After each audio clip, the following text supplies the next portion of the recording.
Assalamualaikum warahmatullahi wabarakatuh. Hello everyone, this is Nova for English class. Untuk sesi kali ini, materinya adalah mengenai evaluasi pembelajaran, di mana kalian akan membuat soal beserta penilaiannya. Evaluasi pembelajaran mutlak dilakukan pada kegiatan pembelajaran dan bisa dilakukan beberapa kali. Bisa untuk ulangan harian, ulangan mid semester, maupun ulangan semester.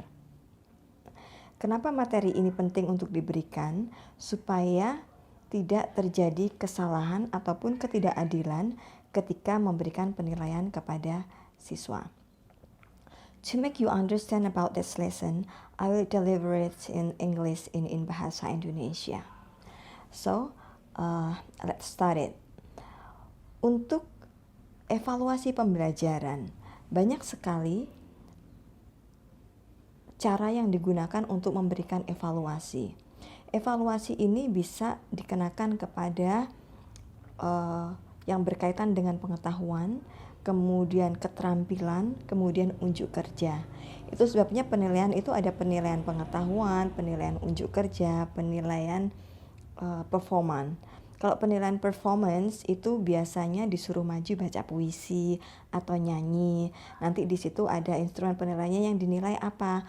Oh, keberaniannya, kelancarannya, dan sebagainya. Untuk penilaian kinerja itu bisa dengan misalkan meminta siswa untuk membuat praktek perkecambahan. Nanti di situ ada gimana proses persiapan, penilaian persiapan, kemudian penilaian yang berkaitan dengan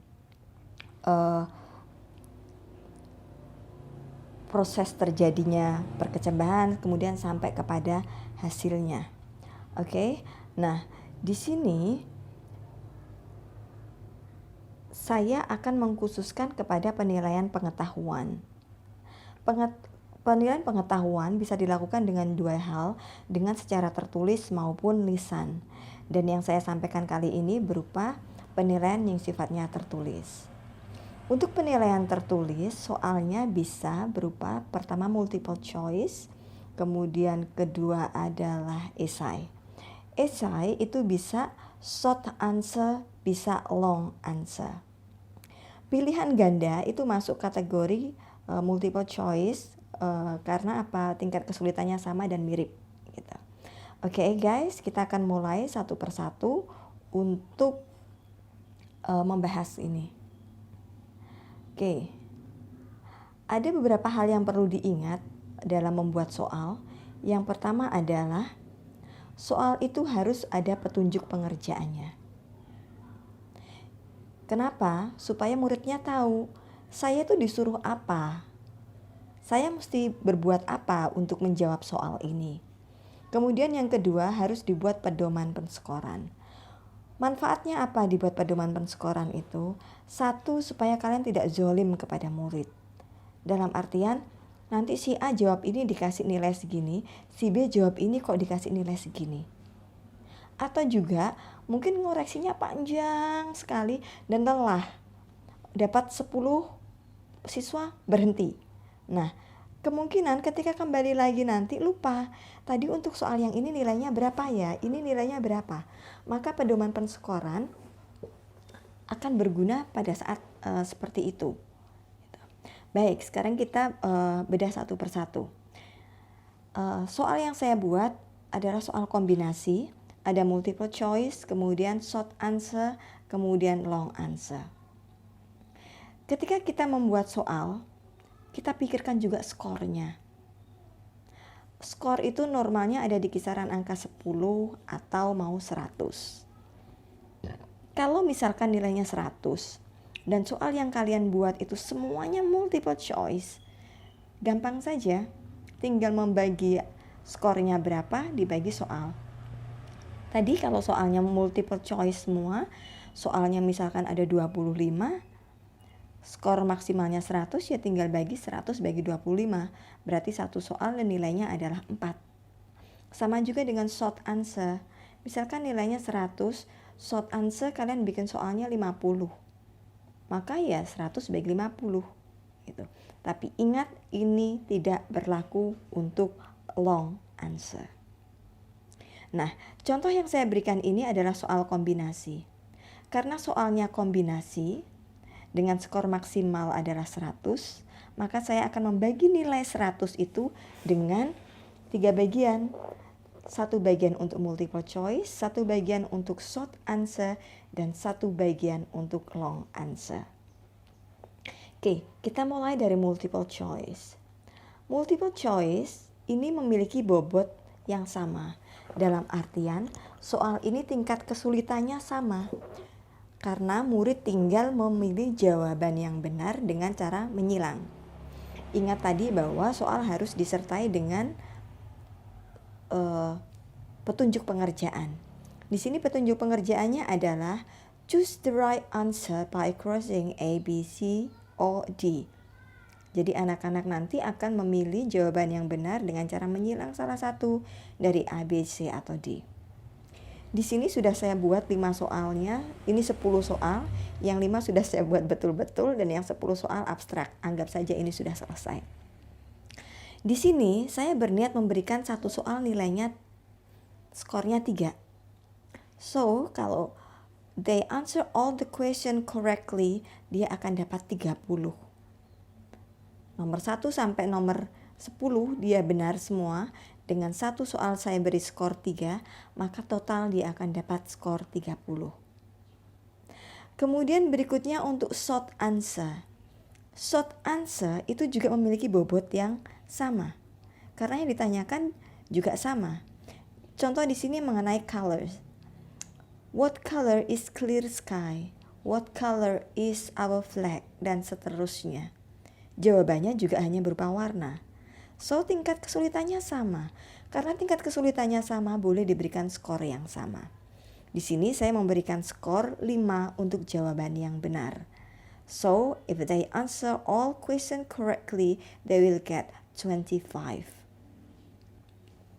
Berikutnya adalah long answer. Long answer yang saya buat ini, materinya saya ambil berupa bacaan yang saya ambil dari internet. Judulnya adalah Ugly Duckling Duck, bebek si buruk rupa. Kalian pasti sudah dengar cerita seperti itu. Nah, petunjuk soalnya adalah answer the question correctly based on the text. Jawab pertanyaan dengan benar didasarkan bacaan. Soal di sini hanya 4. Kalau dia bertanya kenapa 4? Kenapa tidak digenapkan 5 atau 10? Bukan masalah genap atau tidak genap. Kalian bebas memberikan soal berapa saja. Tidak masalah. Karena kita punya pedoman penskoran. Nanti yang penting nilainya, total nilainya itu klop. Gitu, ya. Oke. Pertanyaan pertama adalah where does the story happen? Kemudian kedua, why the duck sits on the clutch of egg? Dan seterusnya. Itu, ya. Oke, guys, kita cek satu-satu pedoman penskorannya. Kita mulai. Oke, sebelum saya memulai yang pedoman penskoran, saya ingatkan lagi bahwa untuk long answer ini soalnya beda-beda. Karena soalnya beda, bobotnya juga tingkat kesulitannya beda, maka nanti nilainya juga akan beda. Penjelasan lebih detail nanti paling belakang.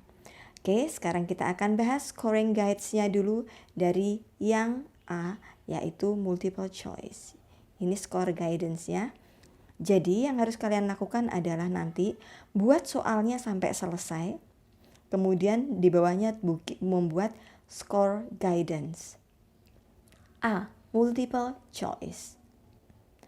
Di situ ditulis student answer the question correctly. Jawabannya dikasih skor 3. Anak menjawab dengan benar dikasih skor 3. Student answer the question incorrectly. Dia jawab salah, skornya 0. Kemudian di bawahnya cantumkan key answer. Ini maaf ya, nomornya masih dibuat 5, harusnya ada 10 di sini. Sekali lagi seperti yang saya bilang, kalau anaknya jawab semuanya jawaban benar, maka di poin ini dia akan dapat nilai 30. Bisa dipahami ya. Di situ ditulis score guidance-nya, kemudian key answer. Berikutnya adalah score guidance untuk short answer. By the way, kalian tidak harus memberikan soalnya 3 skornya. Kalian boleh memberikan skor 2 juga di sini. Atau mungkin 1. Terserah.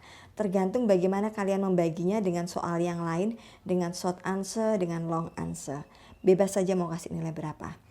Nah, balik ke sini lagi. Short answer yang saya kasih, nilainya jawaban benarnya adalah 5. Saya punya 5 soal. So, kalau jawabannya benar nanti mereka will get 25. Skor guidance-nya gimana? Siswa menjawab dengan benar, nilainya 5. Siswa menjawab dengan salah, ini saya bikin kesalahan. Harusnya siswa menjawab dengan salah, jawabannya skornya dia dapat 3 atau 2. Kenapa begitu? Meskipun dia jawab salah, dia berusaha. Dia menulis sesuatu di situ. Karena dia menulis sesuatu di situ, maka harus ada appreciate, dikasih penghargaan. Jadi kalau dia jawab benar 5, dia jawab salah 3 atau 2, di bawahnya tambahin 1 baris lagi ya guys, tolong. Saya kelupaan. The student doesn't answer, skornya 0. Gitu. Oke, guys. Kemudian di bawahnya ada key answer. Berikutnya untuk long answer. Seperti yang saya bilang tadi, bobotnya beda. Karena bobotnya beda, maka skornya pun berbeda. Soal nomor 1 tadi kalau tidak salah, di mana kejadian cerita ini?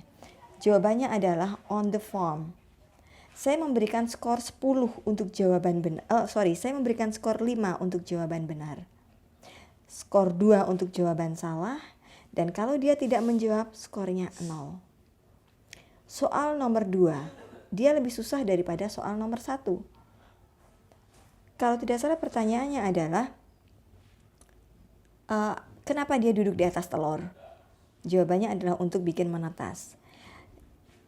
Karena dia lebih susah, maka saya berikan skor lebih tinggi, yaitu 10. Maka kalau siswa bisa menjawab dengan benar, skornya 10. Dia jawab salah 3. Dia jawab benar, dia tidak jawab, skornya 0. Lanjut berikutnya soal nomor 3, saya kasih skor 15. Karena lebih susah lagi. Soal nomor 4, saya kasih juga skor 15. Karena saya menganggap soal nomor 3 sama 4 sama-sama. Bobotnya sama, kesulitannya sama. Oke, jadi kalau di long answer ini siswanya menjawab dengan benar, 5 tambah 10 tambah 15 tambah 15 itu adalah 45. So, total skornya guys, dari A, B, C. A tadi kalau jawaban benar semua 30, B benar semua 25, C benar semua 45. So, totalnya 100. Itu pembagiannya. So, what you have to do now is, silahkan dibuka bukunya, kemudian kalian membuat soalnya. Kalian sudah punya bukunya kelas 1, 2, sampai kelas 6. Silahkan pilih materinya yang mana. Pilih tema yang mana, subtema yang sama. Ingat satu tema ya. Jangan misalkan multiple choice kalian ngambil tema color, kemudian short answernya in the zoo, kemudian yang lainnya apa, jangan, satu tema aja. Tapi kalau misalkan kalian kesulitan menemukan satu tema, ya nggak apa-apa. Yang penting kalian tidak apa-apa lah. Yang penting kalian bisa membaginya dengan benar. Untuk satu kelompok misalkan multiple choice harus satu tema, short answer satu tema, long answer harus satu tema. Begitu ya guys. So, if you find any difficulties, silahkan langsung bertanya di kolom komentar. Saya akan menjawab pertanyaan kamu langsung di situ. Absen didasarkan pada likes di situ. Dan buat yang belum subscribe, silahkan di-subscribe. Sekali lagi, absen saya ambil dari likes yang ada di situ. Kemudian silahkan memberikan pertanyaan di kolom komentar. Kalau sudah mengerti ya jawab aja, yes I understand. Kalau belum, silahkan sampaikan pertanyaannya di situ. Jangan lupa untuk bertanya, tulis kelasnya, misalkan E, kemudian nama kamu. Nomor absen dulu baru nama kamu. E10 Tina misalkan. Kemudian sampaikan pertanyaannya. Oke, kalian punya waktu untuk membuat soal beserta guidance-nya, skor guidance-nya sampai hari Selasa. Harus diupload di Olu. Saya akan buka Olunya. Saya akan berikan juga contoh soal ini, ya. Tapi video ini hanya ada di YouTube. Oke, guys. Saya tunggu jawabannya di Olu. Sekali lagi kalau ada pertanyaan silahkan langsung disampaikan di kolom komentar. Semoga apa yang saya terangkan di sini dapat dimengerti. Thank you very much for listening and watching. Sampai ketemu di sesi berikutnya. Wabillahi taufiq wal hidayah. Wassalamualaikum warahmatullahi wabarakatuh.